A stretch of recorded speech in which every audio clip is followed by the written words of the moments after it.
Saludándoles en el amor del Señor, deseando ricas y abundantes bendiciones del cielo hacia sus vidas. Ha llegado la hora de compartir el devocional, el pancito diario de vida que tanto bien hace a nuestras almas. Vamos inmediatamente a la Escritura. Corresponde estudiar el capítulo 2 de la carta a los Efesios. Esta carta, en donde el apóstol Pablo, inspirado por el Espíritu Santo, habla principalmente de la iglesia. La iglesia como el cuerpo de Cristo, que debe articular bien, que debe concertarse y coordinarse correctamente, y debe entender que Dios ha dado grandes bendiciones espirituales y que sustenta una salvación en su pensamiento ya en el tiempo pasado, en una aplicación en el día a día, en el tiempo presente, que va en forma progresiva de menos a más, y que será una realidad concreta, plena y maravillosa en un tiempo futuro conocido por Dios. En este primer capítulo que estudiamos, el apóstol Pablo también pedía y reconocía la necesidad de espíritu de sabiduría y de revelación sobre la iglesia, para que entendiesen la obra que Cristo el Señor había hecho sobre la iglesia considerada anteriormente el mundo de los gentiles. Y siempre reitero, no piense usted que la palabra gentil tiene algo que ver con gentileza, con esa característica, esa virtud de personas que actúan con gentileza, gente amable, gente cordial, nada que ver con eso. La expresión gentiles o gentil en el contexto bíblico, sobre todo en la aplicación del Nuevo Testamento hacia la iglesia, tiene que ver con el mundo del paganismo, el mundo de la idolatría, el mundo de la depravación de la cual Cristo saca hombres y mujeres, y ahora en la obra transformadora de la cruz de Cristo y la purificación a través del Espíritu Santo, estamos como hijos de Dios incorporados a la familia de Dios y somos los escogidos por gracia para salvación. Y en eso va a estar la temática de la meditación de hoy, porque eso es lo que presenta el capítulo 2, que somos salvos por gracia por medio de la reconciliación que vino a través de la cruz de Cristo. Entonces vamos a meditar bajo el tema salvos por gracia a través de la cruz de Cristo. Salvos por gracia a través de la cruz de Cristo. Y voy a leer los 10 versículos de Efesios capítulo 2, y después voy a ver algunos versículos de la segunda sección cuando nos habla a partir del 11 en adelante hasta el versículo 22. Voy a tomar algunos versículos de esa sección de la reconciliación que fue por medio de la cruz. Y dice así la palabra del Señor: y Él os dio vida a vosotros cuando estabais muertos en vuestros delitos y pecados, en los cuales anduvisteis en otro tiempo, siguiendo la corriente de este mundo, conforme al príncipe de la potestad del aire, el espíritu que ahora opera en los hijos de desobediencia, entre los cuales también todos nosotros vivimos en otro tiempo en los deseos de nuestra carne, haciendo la voluntad de la carne y de los pensamientos, y éramos por naturaleza hijos de ira, lo mismo que los demás. Pero Dios, que es rico en misericordia, por su gran amor con que nos amó, aun estando nosotros muertos en pecados, nos dio vida juntamente con Cristo. Por gracia sois salvos.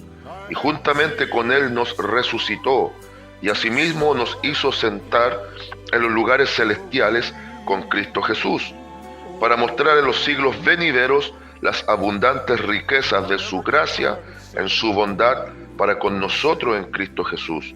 Porque por gracia sois salvos por medio de la fe, y esto no de vosotros, pues es don de Dios, no por obras, para que nadie se gloríe, porque somos hechura suya, creados en Cristo Jesús para buenas obras, las cuales Dios preparó de antemano para que anduviésemos en ellas.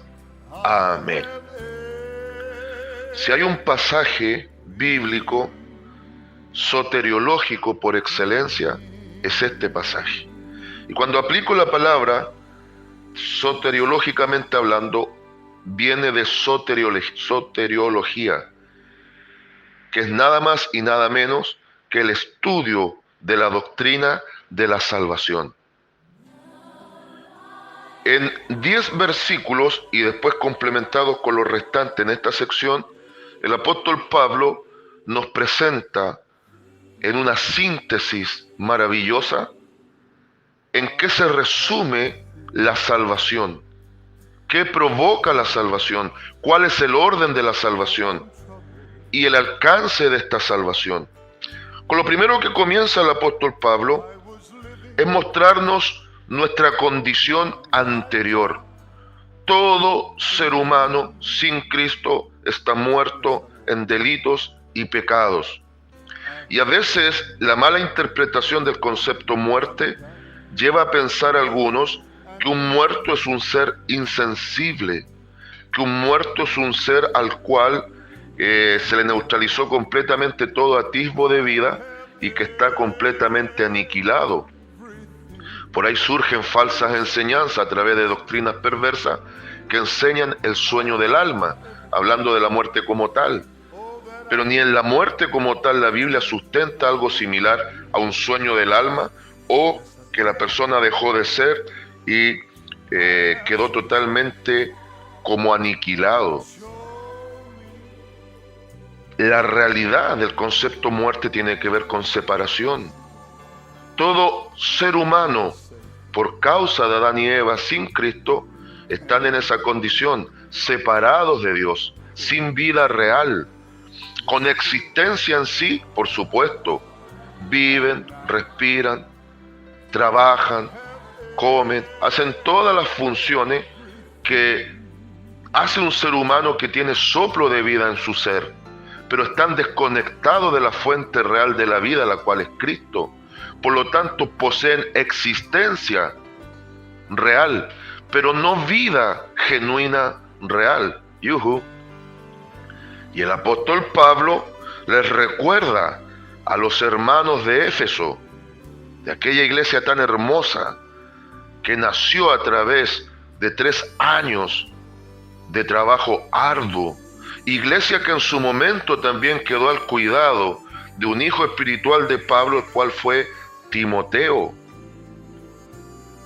Y les dice, en otras palabras, no se olviden, hermanos de Éfeso, ¿quiénes eran ustedes antes? Eran un puñado de zombies, muertos vivientes. Eran un puñado de hombres y mujeres que venían del paganismo, de la perversión sexual, muchos de ustedes, de la adoración a falsos dioses, como Diana de los Efesios. Venían de esas tierras de desolación. Venían, como enseña la Biblia respecto de David y Mefiboset, venían de la tierra de la desolación, de Lodebar, la tierra sin esperanza. Pero ahora a Dios le plació por medio de su Hijo convocarlos a la mesa del Rey, para que nunca les falte el pan ni el abrigo. No se olviden, hermanos de Éfeso, que ustedes estaban completamente separados de Dios, desconectados de la vida, literalmente muertos en sus delitos y pecados. Y note por favor cómo hace una separación y una diferencia. Hay delitos y hay pecados. En vuestros delitos y pecados, en vuestras faltas y grandes ofensas contra Dios. ¿Qué pasaba aquí? ¿Por qué era eso? Porque ellos andaban conforme a la corriente del mundo. Entonces, uno de los énfasis del apóstol Pablo es hacerle entender que la salvación no necesita una obra, sino que es por una gracia inmerecida que se activa por medio de la fe en Cristo. Pero antes esto era imposible, porque iban siguiendo las corrientes del mundo. Y habla del príncipe de la potestad del aire, y lo presenta como el espíritu que trabaja en la mente de los hijos de desobediencia.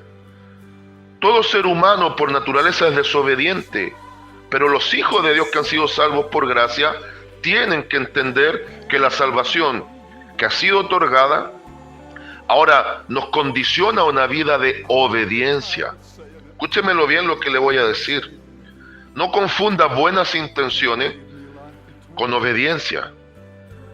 No necesariamente una buena intención Dios la va a respaldar.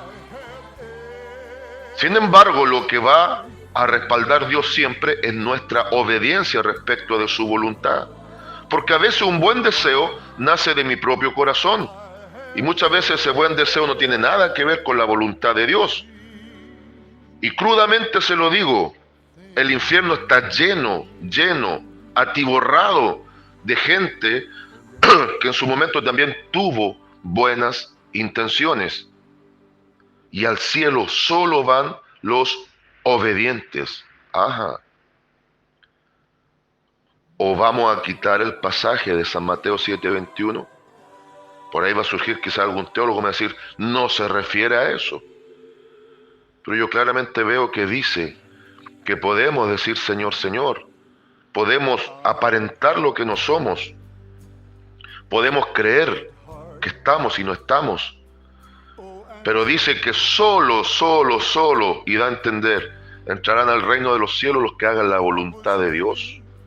Y para hacer la voluntad de Dios no prevalece la buena intención, prevalece la obediencia. Y es llamativo que el apóstol Pablo trae a la luz a una falsa deidad griega que se denomina el dios Eolo, el dios del viento, el dios del aire, el ídolo abominable. Los griegos consideraban que había una deidad que regía los vientos y el aire, y ese era Eolo. De ahí viene la palabra, la fuerza eólica, la fuerza del viento que también usan algunas empresas ecológicas para producir electricidad y energía sustentable a través del viento activando turbinas. Eolo era el príncipe de la potestad del aire, y seguro que muchos de los efesios, de estos hermanos de esta hermosa iglesia, adoraban a Diana de los efesios, pero muchos de ellos también quizás, y sin ánimo de especular, pero yéndome a esta realidad de la idolatría en Grecia, también le prestaban tributo, le daban tributo a esta potestad inmunda. Entonces ahora les recuerda, le dice, ese espíritu de desobediencia era el que los arrastraba a la vida de delito y pecado en la cual estaban. Y ustedes eran igual que ellos, siguiendo los deseos de su carne. Ojo aquí, a veces se tiende a pensar que carne tiene que ver con cuerpo. Y pensamos que carne prácticamente se nos viene a la mente un pedazo de carne, un pedazo de bife, de bistec, que lo acompañamos ahí con arroz, papas fritas, papas cocidas, lo que sea. Pero se nos viene inmediatamente a la mente la figura de la carne como tal.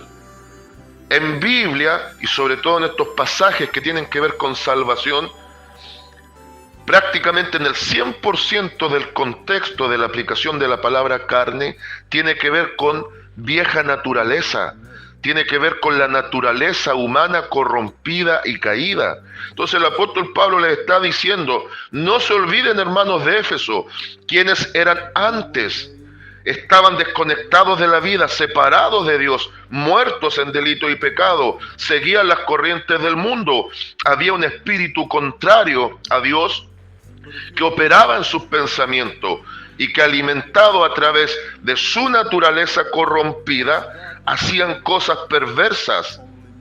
Así que no se jacten, no se sientan demasiado grandes, ni tampoco se sientan desvalidos, porque ahora Dios les ha dado un regalo incomparable, una salvación por gracia, activada por medio de la fe.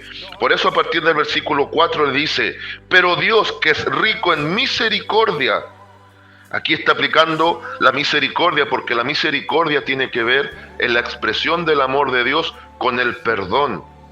Le está diciendo, pero Dios, que es rico en perdón, es rico para perdonar, por su gran amor con que nos amó, y ahora Pablo se incluye, aún estando nosotros en esa condición tan terrible, muertos en pecado, nos dio vida a través, juntamente, por medio de Cristo. Y pone entre paréntesis, por gracia sois salvos. O sea, no tienes tú mérito alguno. Eras un pobre miserable. No valías nada. Pero a Dios le plació, hermano de Éfeso, salvarte. Hermano mío, quien seas, y yo también dentro de ese mismo listado, no éramos nada, miserables, sin vida real, muertos en delito y pecado, zombies, despojos humanos por naturaleza corrompida. Pero ahí se manifestó el perdón, la misericordia, y se activó el regalo de salvación, la gracia, donde hay una herramienta clave para que esto se produzca, la fe, pero no la fe de los demonios, de Santiago 2:19, la fe viva en el Dios vivo y en la persona de su Hijo, el que faculta esta salvación tan grande, que ser humano, por obra buena que haga o por buena intención que tenga, jamás podrá acceder. Pero sin embargo, a Dios le plació así, en su mente infinita, como veíamos el día de ayer, de antemano ya fuimos conocidos por Él. Hubo una predestinación de parte de Dios, una preparación de escenarios salvíficos para que nosotros también, Él conociendo nuestra respuesta, pero nuestra respuesta no condicionando su amor, pero su amor y su soberanía no obligándonos tampoco a aceptarlo, se conjugó todo en el tiempo perfecto de Dios para que seamos salvos por una gracia inmerecida, por un regalo al cual solo accedemos por la buena voluntad y amor maravilloso de parte del Dios de gloria. Desde el versículo 6 habla de que incluso nos resucitó. ¿Por qué? Porque ahora espiritualmente tenemos nueva vida. Nos ha resucitado espiritualmente. Porque la primera muerte que vino al hombre fue la muerte espiritual. Por lo tanto, lo primero que hace Dios para darnos vida es resucitarnos espiritualmente. Darnos una nueva historia. Darnos una nueva esperanza. Darnos una nueva oportunidad. Y ahora comienzan los versículos más representativos de este pasaje que muchos saben de memoria. Porque por gracia, esta palabrita gracia es maravillosa. Analizarla desde el mismo griego, que tiene que ver con charisma. Analizarla en su contexto de aplicación. Analizarla en el alcance que tiene. Es una palabra maravillosa, la palabra gracia. Tiene que ver con regalo, tiene que ver con lo inmerecido, tiene que ver con la profunda expresión maravillosa del amor de Dios. Por gracia sois salvos, por medio de la fe. Se da cuenta, aquí está, cuando se conjuga la salvación, cuando se va a producir la salvación.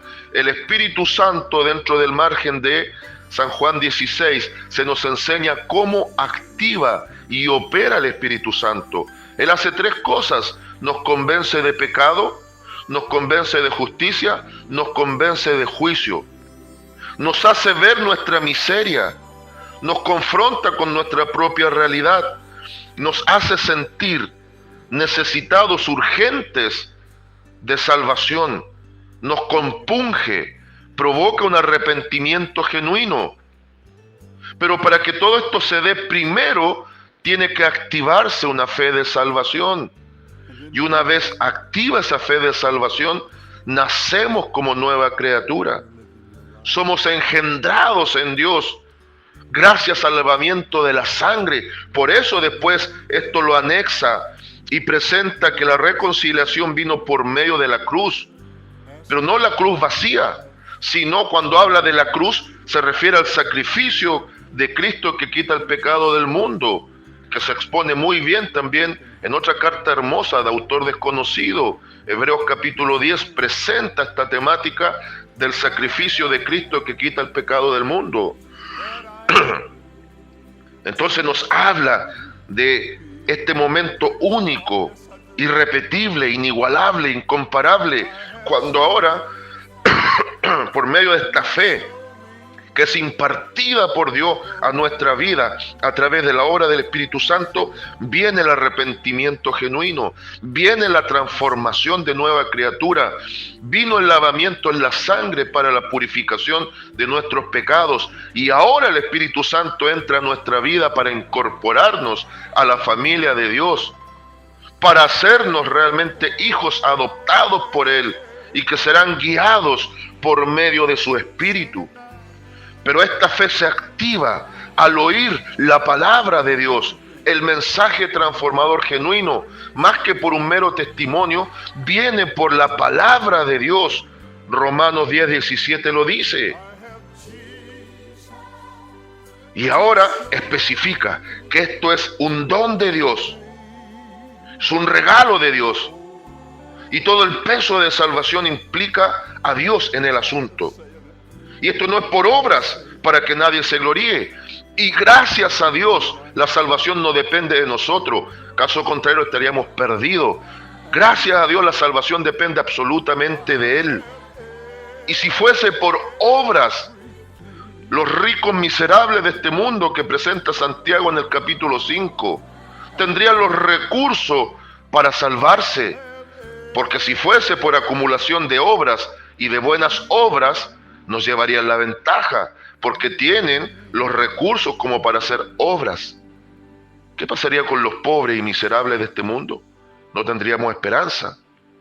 Pero aquí se ve que esto no depende del hombre, depende de Dios. Y la obra que hagamos no va a ser nunca suficiente ni eficaz. Por eso, hermano mío, no luches para ser salvo. Si ya eres salvo, lucha para que vivas como crucificado junto con Cristo, pero al mismo tiempo como sentado en los lugares celestiales. Porque dice el versículo 6 que así como nos resucitó espiritualmente, asimismo, ahora en la infinita mente de Dios, que ya ve hacia el futuro, ya estamos sentados en gloria junto con Cristo, que fue uno de los grandes temas del capítulo 1. Dios en su mente infinita en el pasado ya nos salvó, pero se está activando todos los días en el tiempo presente, de menos a más, en una realidad concreta en nuestras vidas. Pero tenemos un futuro de gloria sentado junto con Cristo por una eternidad, como regalo. Pero en la infinita mente de Dios, los tres tiempos confluyen al mismo instante. Una salvación ya dada en el tiempo antiguo, en la mente de Dios, una salvación activa en el tiempo presente, pero al mismo tiempo en la mente de Dios, ya sentados en gloria con la majestad suprema. Dígame si no es extraordinario esto de la salvación por gracia. Y ahora a partir del versículo 11 va a posicionar el sacrificio de Cristo que facultó todo esto. Veamos el versículo 12. En aquel tiempo estabais sin Cristo, alejados de la ciudadanía de Israel y ajenos a los pactos de la promesa, sin esperanza y sin Dios en el mundo. Pero ahora en Cristo Jesús, vosotros que en otro tiempo estabais lejos, habéis sido hechos cercanos por la sangre de Cristo. San Juan capítulo 4, versículo 22, dice que la salvación viene de los judíos. Pero para ser salvo, el gentil no debe judaizar. El judío debe hacerse cristiano. ¡Yuhu! ¿Habrá algún judío por ahí? Amigo judío, ¡yuhu! Escúchame. No pienses que voy a judaizar, no pienses que me voy a hacer la circuncisión, no pienses que voy a guardar el sábado, no pienses que voy a seguir tu vida ritualista. Tú tienes que venir al cristianismo genuino. Pero también se agradece lo que Dios hizo por medio de Israel, porque a través del pueblo judío vino el Salvador, naciendo como judío, viviendo en el tiempo de la ley y cumpliéndola en sí mismo. pero también desde el judío, y está escrito en Romanos 3, se nos hereda la escritura, la palabra de Dios, la cual nos ilumina el entendimiento, el pensamiento y nos guía como la carta magna hacia el reino de gloria allá en los cielos. Entonces Pablo le está recordando a los hermanos de Éfeso que gracias a la obra hecha en la cruz por Cristo, alcanzamos las promesas que un día Dios hizo con un hombre que escogió para formar un pueblo. Allá en el lejano Génesis 12 aparece la figura de Abraham, otro pagano, otro gentil, otro que estaba perdido más que el diablo en la idolatría de Babilonia. De allá lo llama para transformarle su vida y ser el depositario de tremendas y maravillosas promesas de salvación. Y Abraham es el padre de la fe de los judíos y también de la iglesia, es nuestro padre en común. Y la cruz es la que nos vincula con Israel. Y a los ojos de Dios, aunque en tiempo real no es una realidad, a los ojos de Dios somos un solo pueblo, el pueblo redimido de Israel y el pueblo escogido de Israel y el pueblo redimido, la iglesia. A los ojos de Dios somos ya un solo pueblo, pero que eso también se va a concretar en el futuro. Por ahora estamos en dos carriles diferentes, en dos tratos de tiempo diferentes, con promesas diferentes y con accionar diferente. Pero ya la cruz derribó una pared separatoria. Ahora somos los que estamos injertados a la salvación gracias al endurecimiento en parte del pueblo judío. No que Dios lo haya desechado como algunos enseñan, sino que Dios ahora ha puesto una pausa sobre ello para tratar con aquel mundo que Pablo habla a los efesios, que vienen desde las prácticas de la idolatría. Los que no eran pueblo ahora son pueblo. En San Juan 10, Cristo dice que tiene ovejas que no eran ovejas, pero que las tiene que traer también. Y ahí estaba hablando de nosotros, los que no somos judíos por sangre, raza ni nación, pero que fuimos alcanzados igual que ellos a esta salvación que es por gracia y no por obras. Que Dios nos bendiga. Por eso dice versículo 19 al 22, así que ya no sois extranjeros ni advenedizos, sino conciudadanos de los santos y miembros de la familia de Dios, edificados sobre el fundamento de los apóstoles y profetas, siendo la principal piedra del ángulo Jesucristo mismo. ¿Lo escuchó, señor catoloco? ¿Lo escuchó, amigo católico? ¿Lo escuchó? No es Pedrito la piedra movible, la roca fundadora de la iglesia. Es Cristo la roca inamovible, el fundamento de la iglesia, y sobre ella dos líneas de edificación: los profetas que hablaron en el tiempo antiguo y los apóstoles que son para el tiempo de la iglesia. Por eso Pablo pone en primer lugar los apóstoles y después los profetas, porque está hablando del tiempo de la iglesia. Que Dios nos bendiga, en quien todo el edificio bien coordinado va creciendo para ser un templo santo en el Señor. Ahí está lo que les decía, que esta carta habla de la iglesia bien articulada, bien coordinada y sujeta a la cabeza que es Cristo, en quien vosotros también sois juntamente edificados para morada de Dios en el Espíritu. Conclusión, consejo y consigna. Conclusión. La carta a los Efesios, puntualmente y principalmente en el capítulo 2, nos enseña una salvación por gracia y no por obra, para que quede muy claro. Nadie hace una obra para ser salvo, ni nadie que es salvo hace una obra para cuidar su salvación. Por favor, entiéndalo. No hay obra humana que nos capacite para ser salvos. La obra que capacitó la salvación fue la obra de la cruz de Cristo. Pero ahora en esta gracia, Dios prepara obras para que nosotros andemos en ellas. Ahí está mi argumento de la preparación de escenarios. Dios prepara escenarios para que seamos salvos y Dios prepara escenarios para que testifiquemos salvación. Por lo tanto, no hacemos obras ni luchamos para alcanzar una salvación. Siendo salvos, luchamos por un galardón. La salvación no es un premio, es un regalo. Pero Dios sí tiene a los que son salvos premios que les quiere dar. Pero para eso tenemos que obedecer y testificar y guardarnos y marcar la diferencia. Ya no somos los que seguimos las corrientes del diablo en un mundo perverso. Ahora somos los comisionados para hacer la luz y sal en este mundo. Y nos dice Pablo que todo esto fue gracias a la obra de Cristo, naciendo como judío y preparando de antemano todas las cosas para que alcancemos esta salvación y este conocimiento. Consejo: si hacemos obras, hagámoslas solamente creyendo y pensando que estas obras son testigos de salvación para capacitarnos por medio de la fe como nuevas criaturas, hijos amantes de Dios que están dispuestos a todo por la causa de Cristo. No se olvide el orden. Dios trabaja a través del Espíritu Santo. Usando la palabra nos convence de pecado, justicia y juicio. Nos provoca arrepentimiento genuino.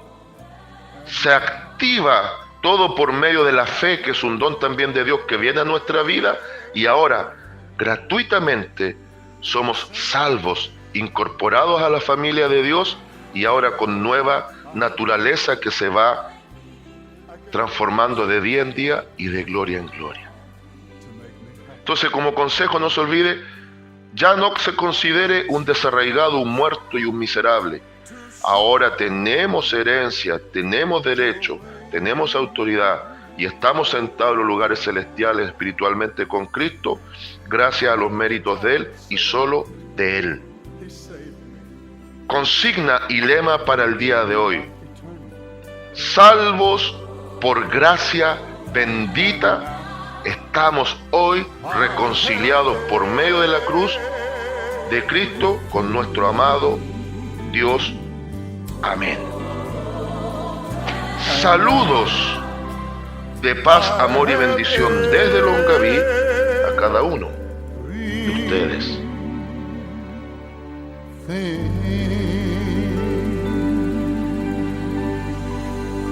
Oh yes, I do.